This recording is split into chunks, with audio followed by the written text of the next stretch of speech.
In Super Mario Odyssey, there are 14 worlds you must progress through before beating the game. The last of these worlds is the Moon Kingdom.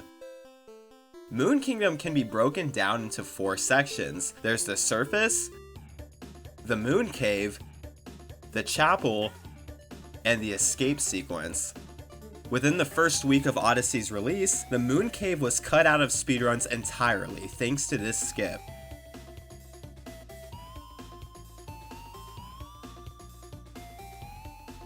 Unlike most skips in this game, Moon Cave skip is easy to pull off. With a ground pound and 2 well-timed wall jumps, you are able to go straight to the chapel. There is a harder variation of the skip that involves 1 wall jump as opposed to 2, but as far as the 2 wall jump method is concerned, just about anyone can learn how to do it within 10 to 20 minutes. With this skip now under the belt of just about every single speedrunner, the Moon Cave remains completely ignored. There are only 2 instances in which the Moon Cave ever pops up in a speedrun. The first is in the All Moons category, and the second is in the 100% category. But even then, speedrunners still do Moon Cave skip. If you do the skip, beat the game, and then come back to the Moon Cave, the game will think that you have already beaten the boss you're supposed to fight at the end of the cave. This means that speedrunners can collect everything in the cave all at once, while also avoiding the fight with Madame Brood. When 2020 rolled around, I made a decision to go back to my original save of Super Mario Odyssey, as I had never fully 100% to the game, despite already cementing myself as a top level speedrunner.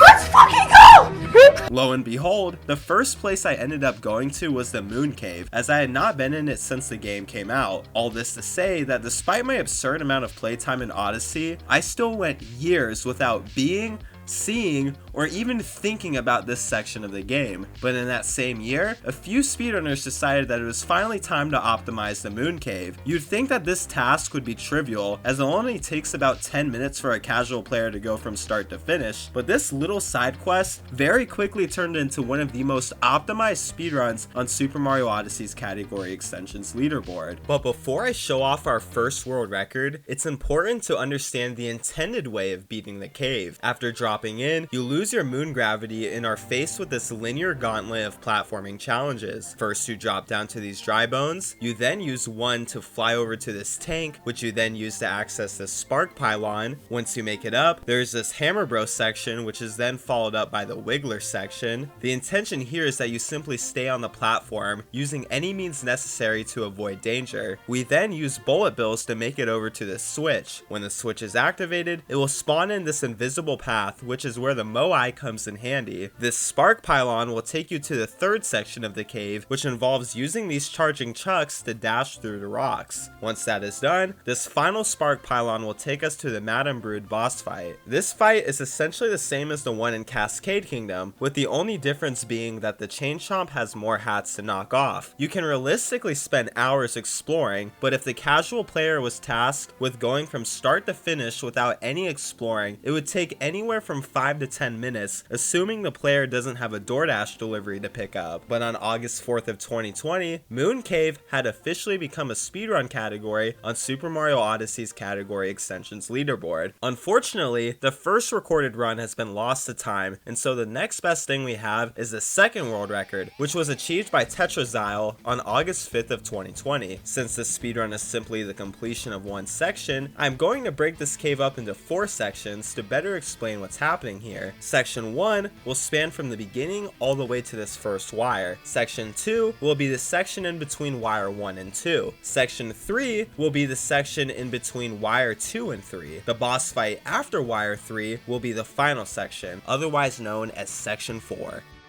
Tetra's run starts off with him completely skipping the dry bones. Instead, he uses these pillars alongside some clever movement to make it through section 1. As you may expect, it is much faster to simply jump from platform to platform as opposed to the alternative, which is waiting on this big platform. But once Tetra makes it to this bullet bill, he has just enough time to do something that you're not supposed to do.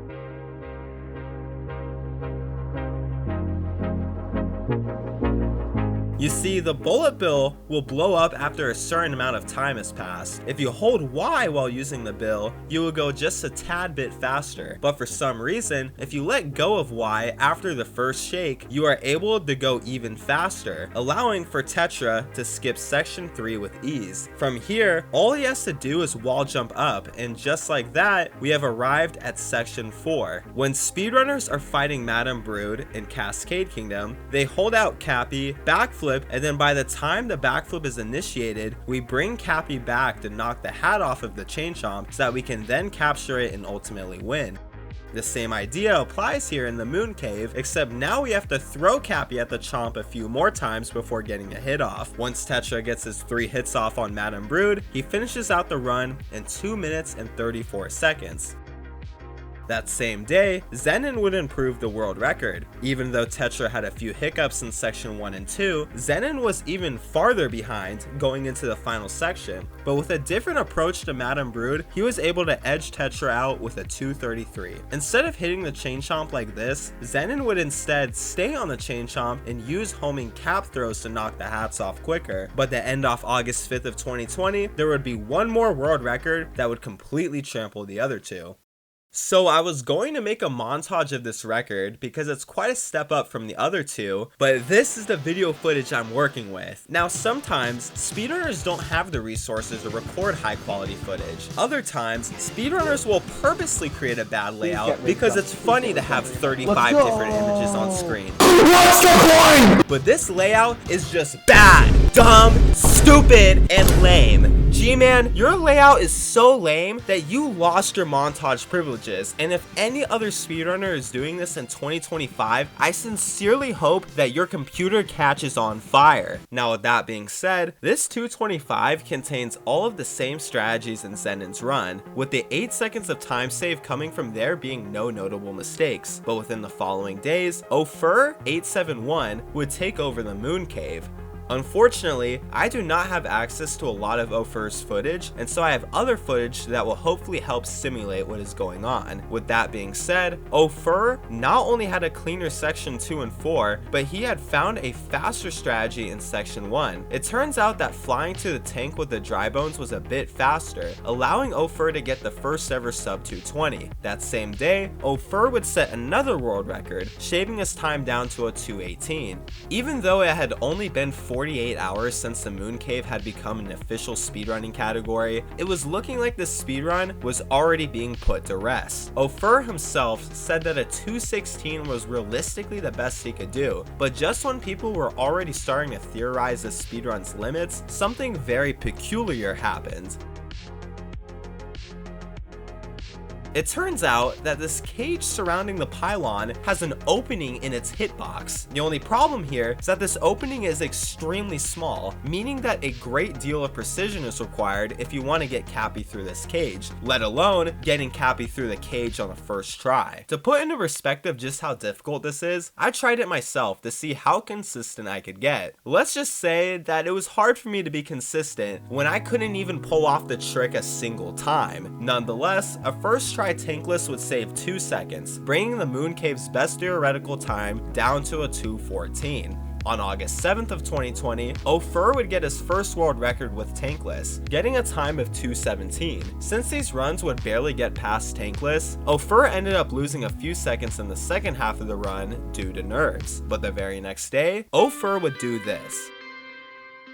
Ofer had achieved the best theoretical time. Within the span of a few days, speedrunners had achieved what they believed to be the last second barrier. There was still room for improvement, but nobody was interested in going for a lower 214. Section 1 had been perfected, Section 4 had been perfected, and Section 3 was already out of the picture. In Section 1, we are mainly using this capture, and so if there was a way to speed up our flying, we'd be able to save time. Otherwise, this is about as good as it's going to get. In Section 4, the only thing we could really optimize is these homing cap throws during phases 2 and 3 of the fight. Once again, Ofer already has this down to a T. But in section 2, we are primarily playing as Mario, which means that this section has the most room for optimization, given that Mario's moveset is much more complex in comparison to these various captures. Nonetheless, there would be no new world records for the rest of 2020. Then 2021 would pass, then 2022, 2023,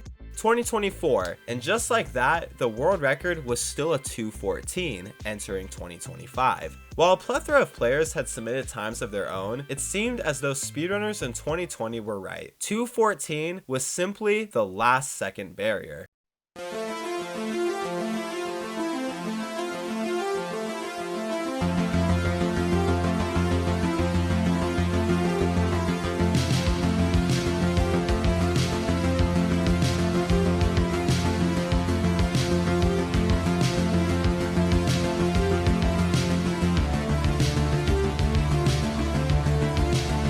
So basically, FT gets the world record after 5 years. He's from Canada, which is kind of unfortunate, but other than that, he was able to save a second over the last world record. Anyways, I don't know how to end this video because I low-key started making it as a joke to keep you guys company while I was doing finals, but then it started to become not a joke, but then elements of the joke are still in the video. Now we're just left with like this confusing masterpiece. Anyways, bro fist.